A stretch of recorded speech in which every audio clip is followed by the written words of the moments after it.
This is the sliding door security bar in white.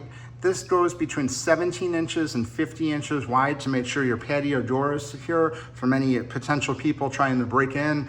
Just get the lock open. This is going to keep it secure. If the lock is broken or not, this is going to be an extra layer of protection right here. You can see here it's got these different pins where you could definitely put the size in. It has a lot of adjustments on here. But again, this is a standard patio door we have here. It fits no problem. You can see there's still a lot of adjustment one way or the other. So if you have a very small door down to 17-inch opening or a big door with a 50-inch opening, this is going to fit perfectly. I'm a repeat buyer of this brand. We do a lot of property management and we buy these for all the sliding doors. They just do a really nice job of keeping the extra layer of security, makes the people feel safe and secure when they're staying there, and it keeps us peace of mind that nobody's going to be able to break in with just opening the lock, or if somebody forgets the lock, this is just a really nice additional security step.